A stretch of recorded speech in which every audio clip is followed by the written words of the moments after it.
Sejam muito bem-vindos a mais uma aula aqui no canal Biolodúvidas e hoje eu vou falar para vocês sobre sistema esquelético. Uma aula que eu acho que vai ajudar estudante pra caramba. E para você me ajudar, vai deixando o teu like, porque teu like é fundamental para que o canal Biolodúvidas continue crescendo aqui nessa plataforma. Então pega a tua canetinha, pega a tua água, pega teu caderninho, porque tu vai anotar um monte de coisa relevante sobre o sistema esquelético, mas isso depois da vinheta.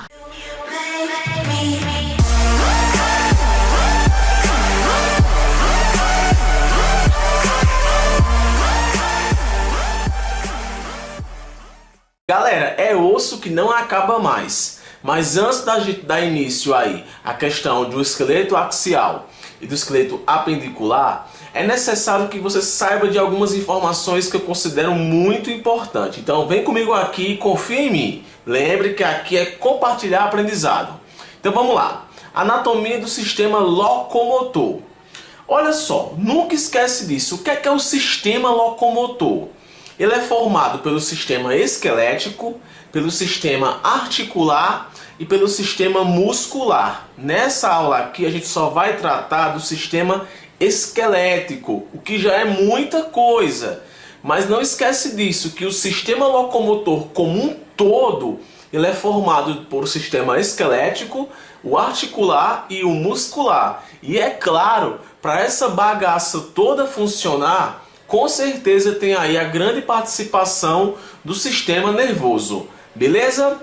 Olha só, sistema esquelético vai ser formado por ossos, ligamentos e cartilagem. Sim, por mais que você vá sempre associar a questão de esqueleto, de osso, a apenas o tecido ósseo, o tecido cartilaginoso também está presente nesse sistema esquelético, beleza?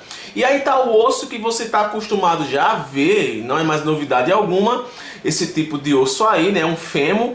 E o ovo ele é vivo, o ovo é uma estrutura dinâmica e em completa renovação. Osteoblastos e osteoclastos estão direto ali na questão da produção óssea, enquanto uma célula acaba aí remoendo o osso para liberar cálcio para o sangue, liberar sais minerais. A outra célula, o osteoblasto, vai estar aí produzindo a matriz óssea, vai ter osteócito, ou seja, os ossos são estruturas vivas e dinâmicas e em completa renovação.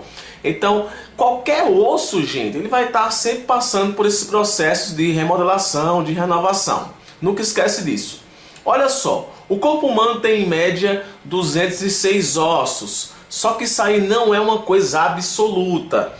Tá nos livros, mas a gente deve levar em consideração que alguns ossos, conforme você vai ficando mais velho, alguns ossos eles podem estar se fundindo.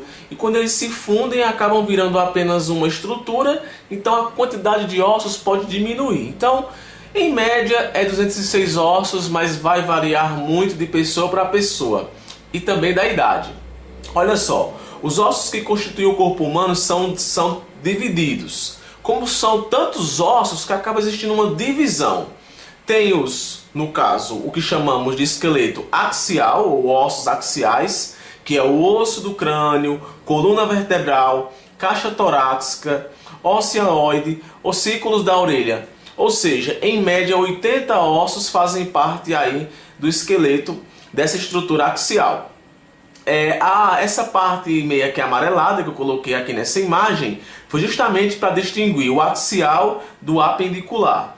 O apendicular vai ser formado aí pelos membros superiores e inferiores, que eu acho que você já sabe disso, como os ossos de suas cinturas, escápulas e pélvica. Em média também 126 ossos. Lembre, essas quantidades de ossos não são padrão, beleza? Não esquece disso. Alguns ossos podem estar fundidos. Então eu vou ter o esqueleto axial e eu vou ter aí o esqueleto apendicular. Uma subdivisão do esqueleto humano acaba sendo bacana para você poder entender e não ficar se perdendo. Olha só, no caso aqui a cabeça, o pescoço, o tronco, são termos bem simples, mas muitas vezes o professor acaba sendo tão superior de uma forma que acaba não comentando esses detalhezinhos que são bem importantes. tórax, abdômen, pelve, eu tenho aqui o membro superior e eu tenho o membro inferior. Então sempre que falar de membro superior e inferior, você vai lembrar dessa imagenzinha aí, ok?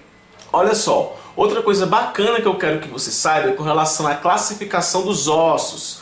Justamente porque os ossos eles não vão ser iguais, vão ser classificados tanto pelo tamanho como também pela sua morfologia. Com relação ao tamanho, se liga, eu vou ter os ossos longos, que a principal característica de um osso longo é porque o comprimento é maior do que a largura e do que a espessura.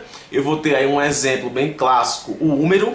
Eu vou ter também os ossos curtos. Vai ter diversos ossos curtos vão existir no meu corpo. E eles vão ser equivalentes. O comprimento, a espessura e a largura vão ser bem equivalentes. E eu coloquei a imagem aí dos ossos tarsais, no caso aí lá da perna, beleza? Também vai ter os ossos planos, que o comprimento e a largura é maior do que a espessura. Eu coloquei aí os parietais, né, da cabeça. Justamente vai ser um órgão bem plano, por isso que o nome é plano. Outro tipo de ossos, os ossos pneumáticos, que é muito comum em aves, né? Os ossos pneumáticos, que são ossos que vão ser ocos por dentro.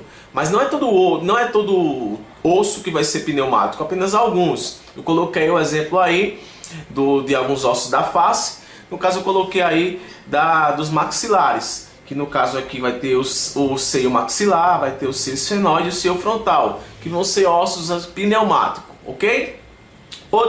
Um osso também bem conhecido com relação ao seu tamanho é a questão dos ossos sesamoides, que se desenvolvem no interior de alguns tendões.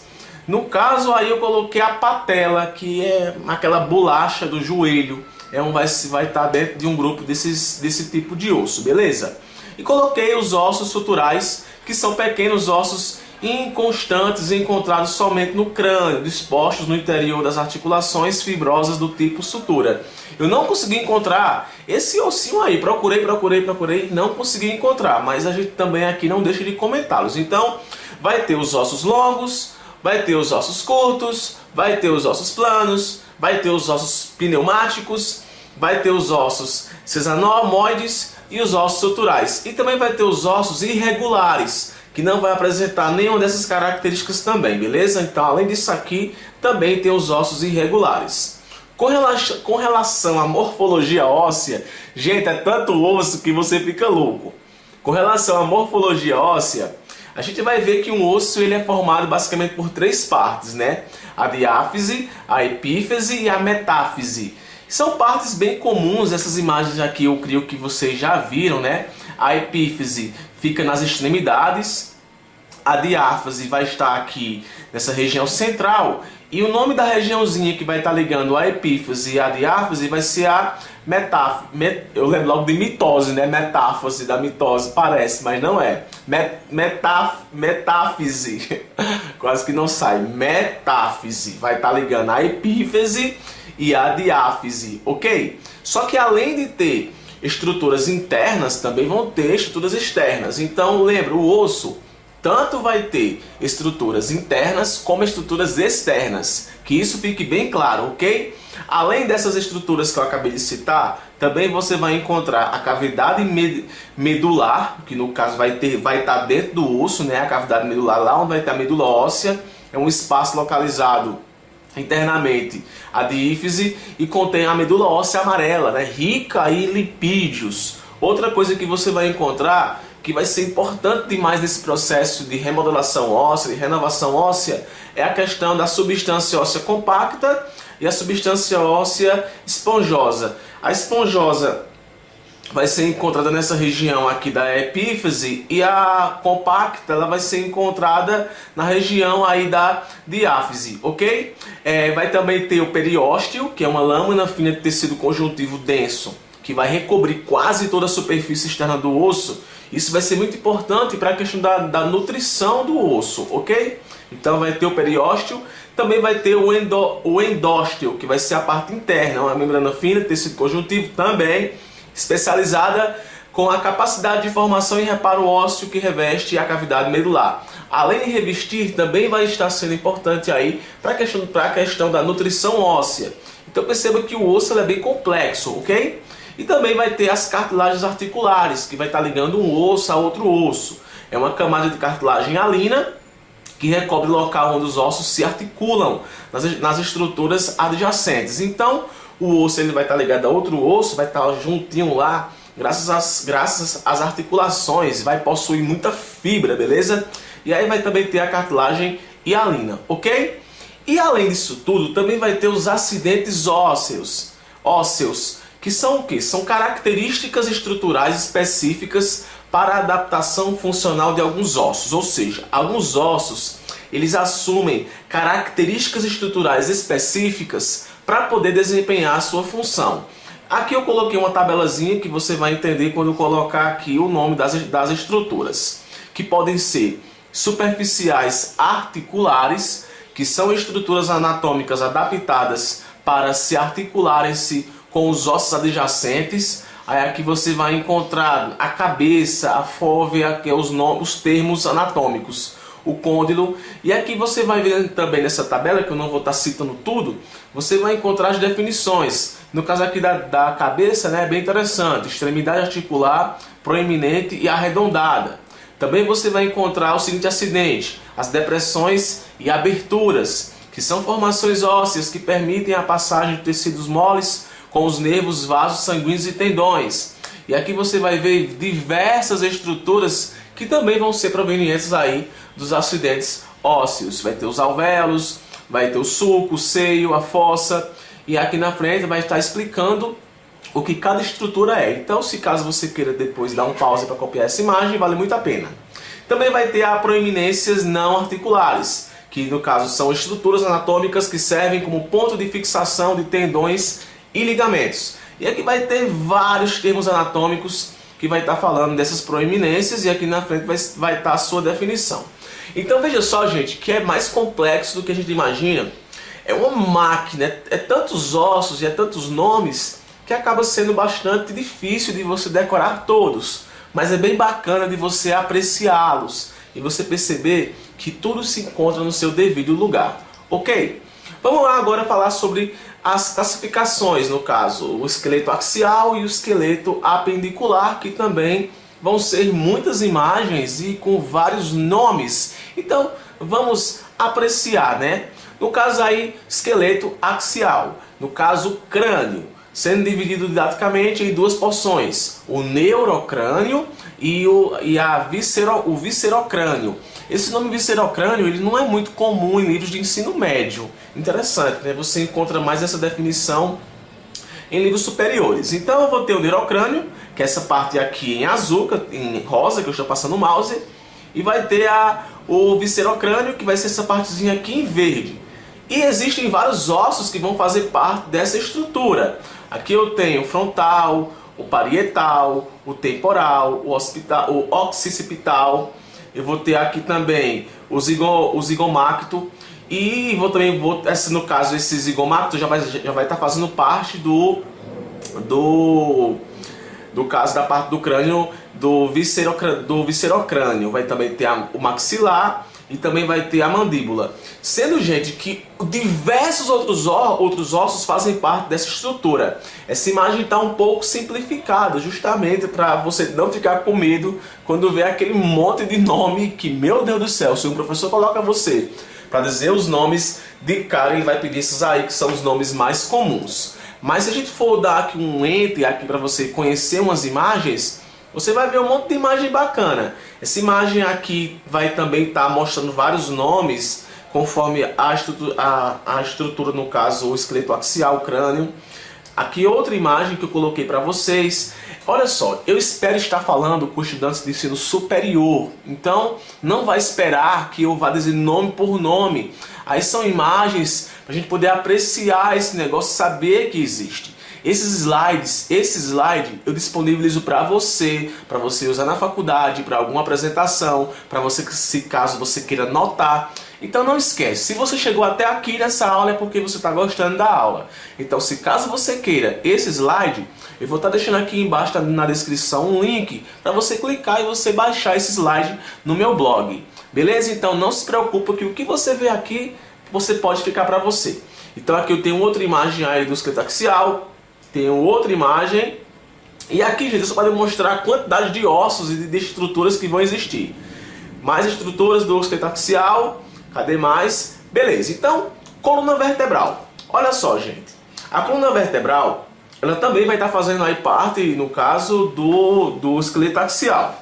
E ela é uma haste óssea que apresenta um total de 26 ossos no adulto, formado por vértebras, sacro e cóccix. Esses formados pela fusão das vértebras sacrais e coccigíneas.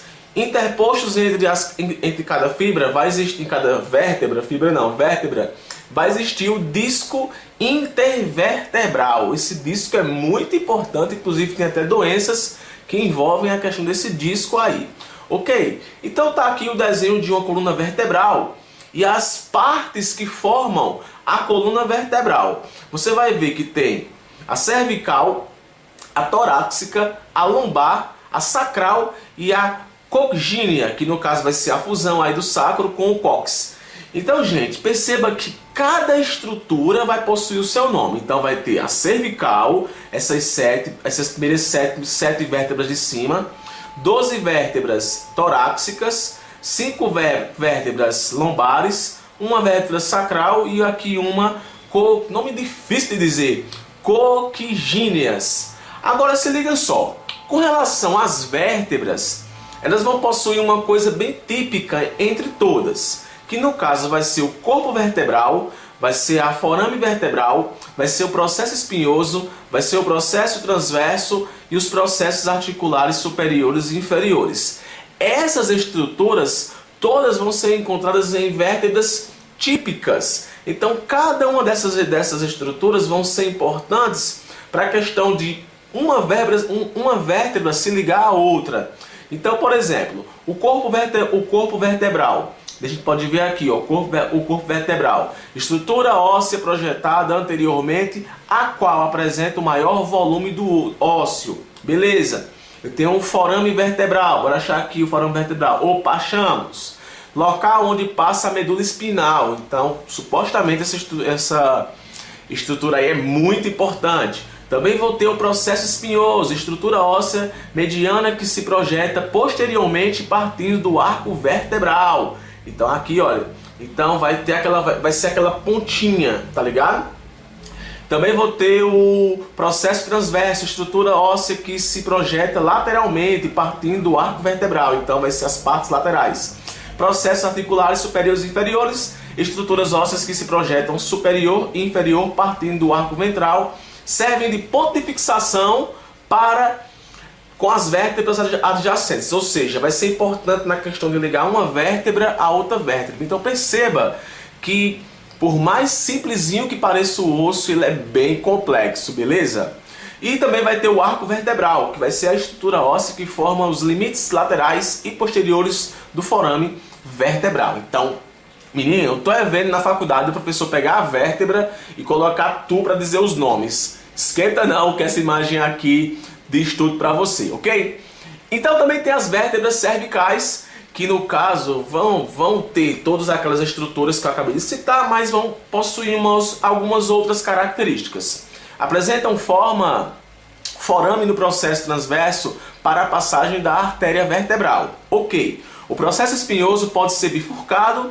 A primeira vértebra cervical C1, ou atlas, e a segunda vértebra cervical C2, ou axis, apresentam características próprias. E é sobre elas que eu quero comentar para vocês. A atlas não possui corpo vertebral e processo espinhoso, ou seja, daquelas estruturas que você viu agora há pouco, essa vértebra cervical do tipo atlas, ela não vai possuir o corpo vertebral e o processo espinhoso. Então tá aqui a imagem dela e as estruturas que ela vai possuir. E axis, que no caso ela vai também ter a sua característica específica, ela vai estar aí sendo formada através, no caso, vai ter como característica a presença de um dente no processo de um dente, quase que não sai, tá travando aqui, deixa eu poder respirar. Respirar, porque senão, né, eu gaguejo, calma. Vamos lá. Então a cis vai estar possuindo, no caso, uma característica própria, que no caso vai ter esse dentezinho aqui, ó, que você está vendo aqui, ó, esse que eu estou apontando e esse aqui que eu estou apontando aqui, ó. Esses dentes vão ser comuns nesse tipo de vértebra, ok? Também vai ter as vértebras torácicas. As vértebras torácicas apresentam o processo espinhoso longo e inclinado para baixo, articulando-se com as costelas através das fovéas costais, localizadas no corpo ventral e no processo transverso. Então, outro tipo de vértebra que vai possuir as suas estruturas específicas.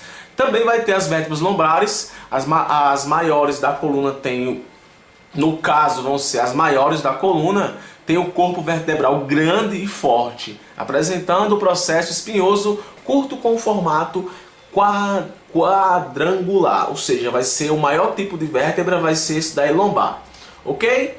E vai ter lá o últimozinho lá, que vai ser o sacro e o cóccix, são os ossos formados pela fusão das vértebras sacrais e coccígenas, respectivamente. A coluna vertebral articula-se com os ossos do quadril através das faces auriculares do sacro. Então essa parte já vai ser aquela finalzinho da coluna vertebral. E também vai ter aí as suas próprias morfologias, de acordo com aquela vértebra típica que você viu lá os nomes, ok? Com relação à caixa torácica, ela vai ser constituída por vértebras torácicas, no caso, e pelas costelas e pelo osso externo. Então, três estruturas vão estar formando a caixa torácica. No caso, as vértebras torácicas, as costelas e os ossos externos. O osso externo, no caso, né? Porque é um. O ponto de fixação para o membro é um ponto de fixação para o membro superior e para os músculos envolvidos com a coluna vertebral e com a respiração. Então, vai ser muito importante para esses membros superiores e vai ser um ponto de fixação. Então, tá aí a nossa famosa caixa torácica com seus ossos bem específicos, os quais o número vai estar aí apontando.